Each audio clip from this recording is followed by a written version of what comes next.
Welcome to the Therapist Burnout Podcast, episode 110. Hey, therapist, welcome back. I am coming to you, not live, I'm coming to you before I take a break. So, in 3 years, I haven't taken a break from this podcast, and I am taking a break. I have been on hiatus, though. I keep meaning to do an episode for you. And actually, put at the time of this recording, I'm putting out an episode with Dr. Kevin Coakley. So if you didn't hear that, he is an expert in impostoring.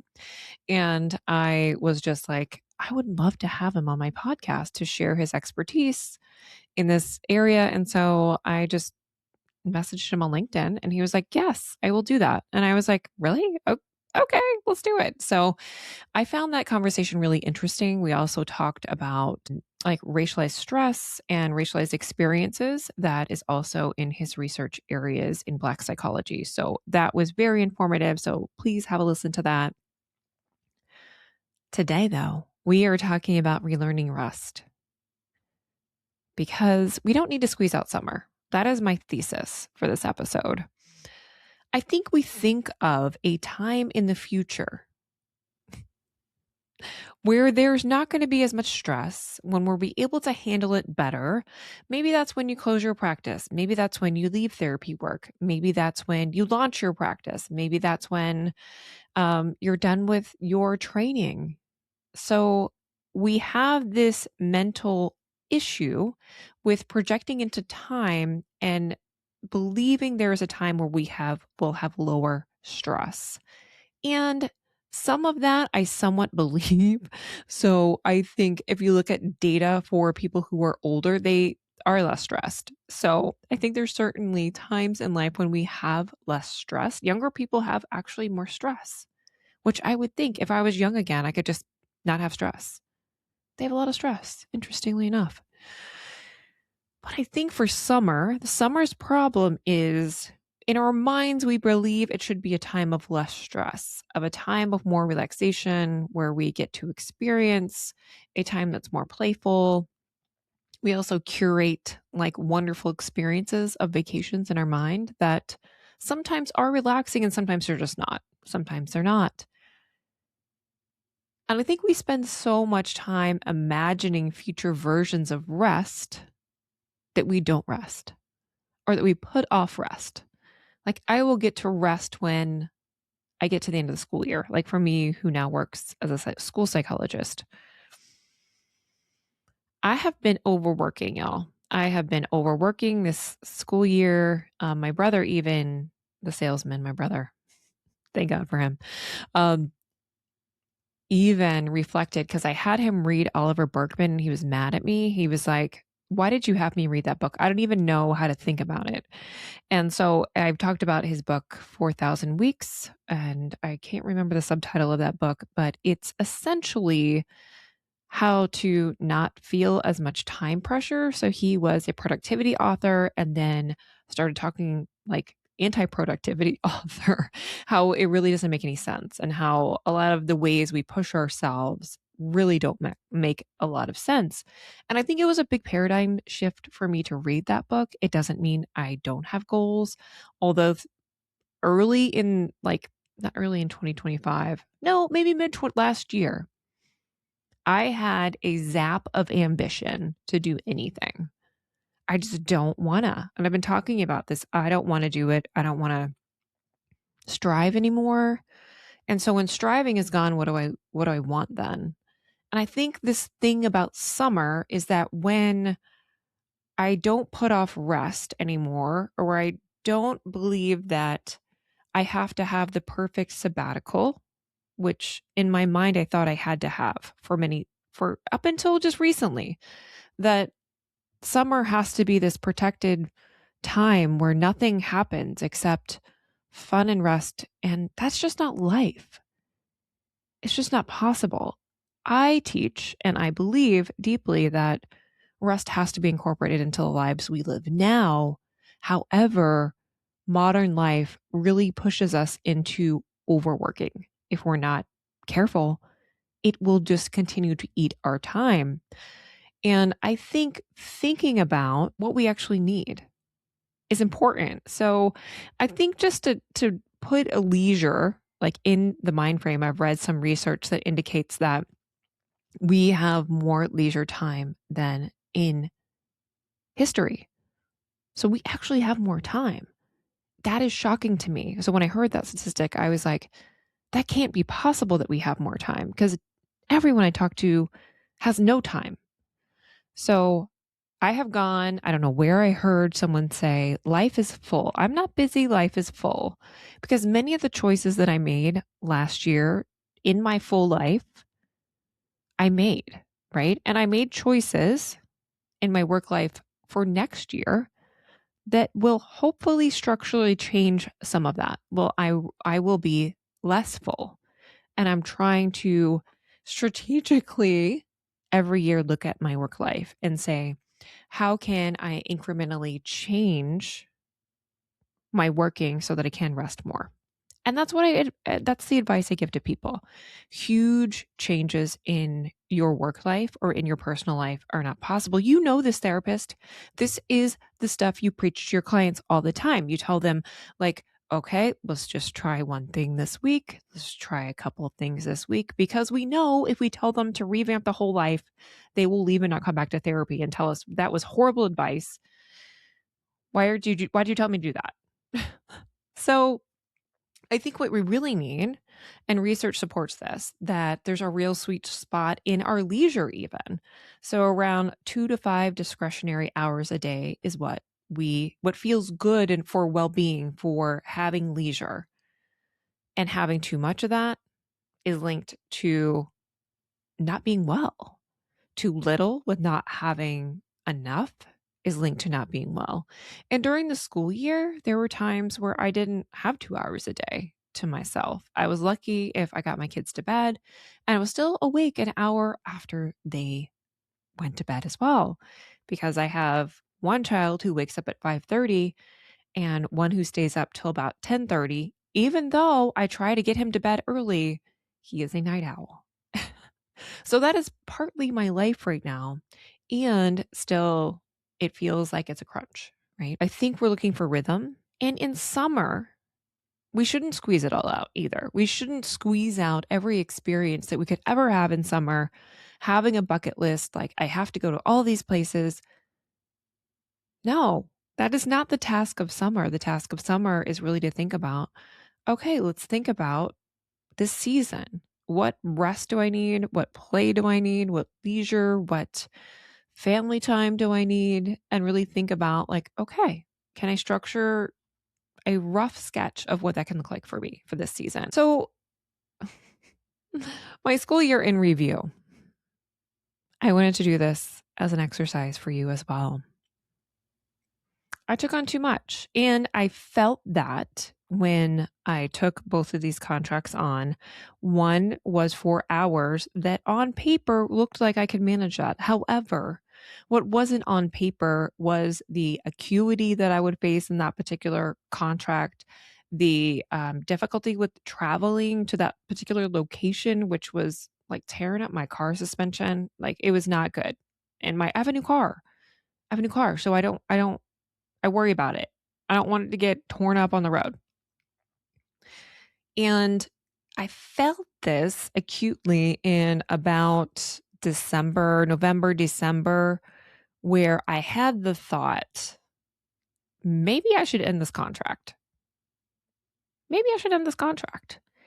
if I had done that, if I had listened to that little voice that was like, I don't think we can do this, I don't think I would have been where I am now. I didn't get to burnout. I didn't deal with a depressive spell, which I've talked openly about on this podcast, by the way, because last spring I thought I was burnt out again, but I was just depressed.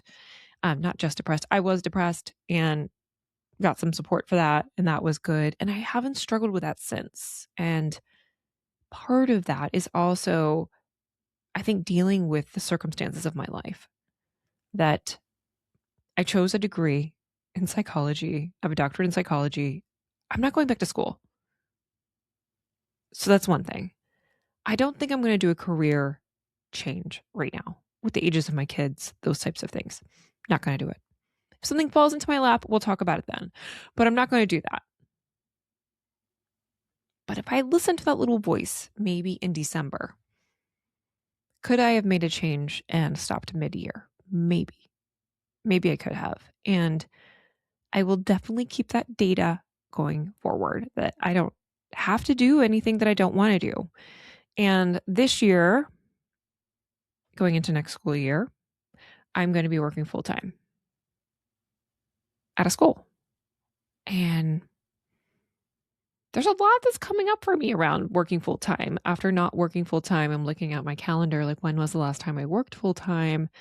Was 2013. So 13 years ago was the last time I was an employee. And so, wow, that's in my mind space. There's all kinds of drama that's starting to happen. Like, what if you can't do this? What if it's too much work? What if you really hate it? So many things are coming up for me. And the reason why I made this decision is because I feel a fatigue of being self-employed. That is one thing.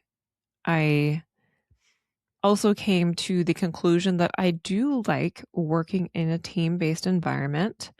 And I feel like it really suits my personality in schools.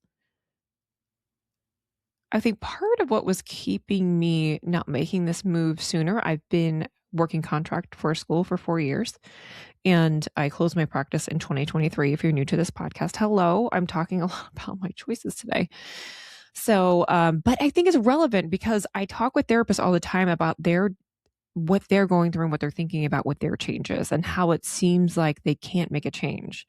And I think the thing I'm telling myself is that I know I can change things now. So if I get to the end of the school year, I think I will really take stock. What was working, what wasn't working. And that I really have to push back on my own tendency to say yes, to people please, to want to just fill in the gap and do the job because I can do it. When sometimes I don't realize my own capacity, I struggle with some time blindness, and I get over my head very quickly. And that's just me historically. That's my brain. I will just take things on. And I think that's true for a lot of therapists. They, will take a client back. Sure, I will take you back, even though they may not have that capacity emotionally, physically. Like they might even have a slot. So you're like recreating the wheel with making a slot for this client when you don't have the slot to do. I would have people who listen to the podcast think about experiments. This is an experiment I'm making. This isn't I'm fine. This is where I'm arriving. I'm going to stay in this full-time position. That is my hope. That is because I made this choice. Like I'm wanting to do this, but it is also probationary for me too. So interestingly enough, about working for the school, they put me in a 2-year probationary period until I get a continuing contract. And that is a good heuristic to think about. Like, can I work 6 months, 1 year, 2 years, and make a decision about, do I like this? And really look at, does this job, does this role, does this thing really fit my skill set? When I first came into this work, it was a job that I could do, although sometimes not really.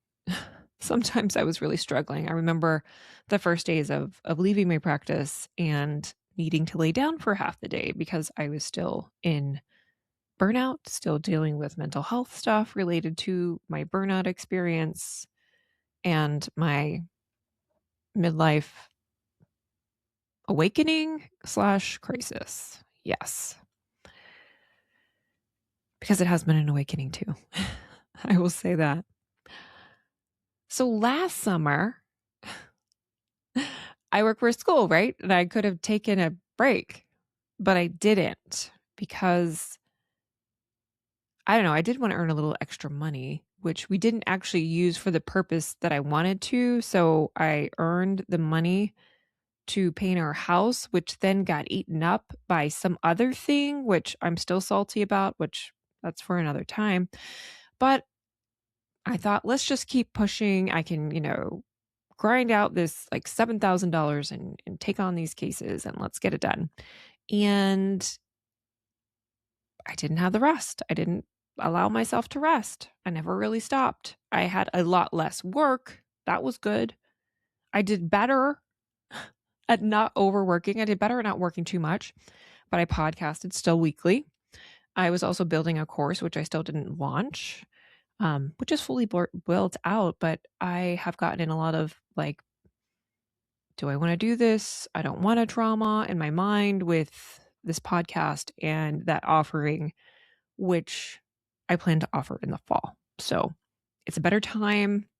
I almost put it out this spring, but I had too much going on, too much on my plate. So this summer, I am doing even less, where I'm not going to be doing the podcast. I may work on some things related to my course, which I already built. I almost wasn't giving myself permission to work on anything. So I am going to earmark a day or two where I work on that. Maybe. I'm going to take a few weeks and figure out, like, let my life unwind a little bit and go from there. I wanted to leave you with thinking about what rest can look to you in the summer. So right now, rest looks to me after my family vacation. So I'm heading down the turnpike to go see family. And after I get back from that, whenever that is, the time of this recording, you'll never know. But at some point during the summer, that's what I'm doing. And I really want to spend more time in my garden. So I've been wanting to like plant some trees in the back of my property. I had several beech trees in my yard that have lost their leaves, and I've had people building behind me. And so I want to like have my look out from where my kitchen is and just plant something. So that's one of my things that I'm focused on, like being in my garden. My house is gross. Like, I think at the end of the school year, I'm looking at everything. It's just gross. So that's part of things. That's not rest, but that's things I know I need to get to. But the garden is more like rest to me. It feels like. I also want to spend some time where I'm like watching movies and taking walks and doing more restful things like sleeping in as much as possible with two young boys. Hopefully, they'll sleep in more this summer and I can have some slow mornings with coffee. I think that's just so important to just have some more time to sit on my deck, listen to the birds, and just enjoy my coffee in the morning. I will really enjoy that.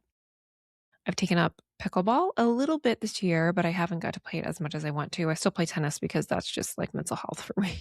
But I want to play some more pickleball. So I will report back on how the pickleball went. And I am also going to take my boys to their first concert this summer in Boston. So I will let you guys know how that went. And just generally enjoy what summer brings in the state of Maine. It is beautiful this time of year. I just actually got back from a walk, so I look a little different if you're looking at the recording. It's like mid 70s, breezy, sunny, and just took my dog out for a walk in my neighborhood. And that's just wonderful. Puttering in the yard just in the morning as well, maybe like with the coffee, like looking at my plants, doing that, I think is just something that I want to do. And I feel like I've had a goal or a thought to walk in the morning. And I don't know, I really wanted to do that this year of walking with my dog in the morning, but I have two kids in two different schools. And so it's getting one kid on the bus or getting one kid to school, then getting another kid on the bus. And it's probably just hard in my season of life to do everything and to also get my dog walked in the morning, which I feel guilty for not getting her the walks that she needs. But I really want to think through how to walk my dog in the morning and how to make that a priority, even if it's just 10 minutes. So I might practice that skill of walking my dog in the morning just for a little exercise for me and also for her, of course. I'll leave you kind of thinking about this. So before I leave you, for a little bit. I have another episode that I hope to get into the podcast before I leave on vacation and for my break and see if I can put some of my favorite episodes from this podcast in the player for summer. If I don't get to that, then I don't get to it. Then you'll hear from me in the fall, and that's fine. I've just This is where it is. We're at the end of the time where I prepared.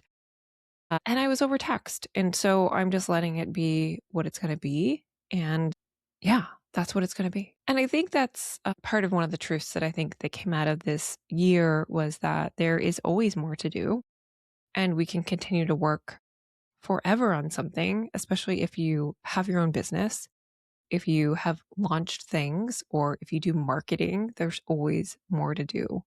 There's always a post to write. There's always like a website to tweak. There is always some task that you could be doing.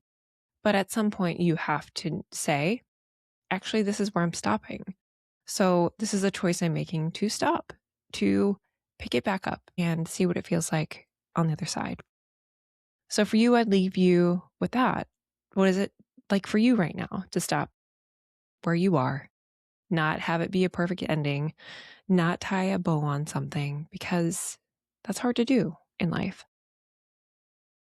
And I'll leave you with this quote: all happiness depends on a leisurely breakfast. John Gunther. All right, my friends, I will talk with you. I will have some episodes here in the podcast, likely that you can listen to while I am gone, and I will see you in September.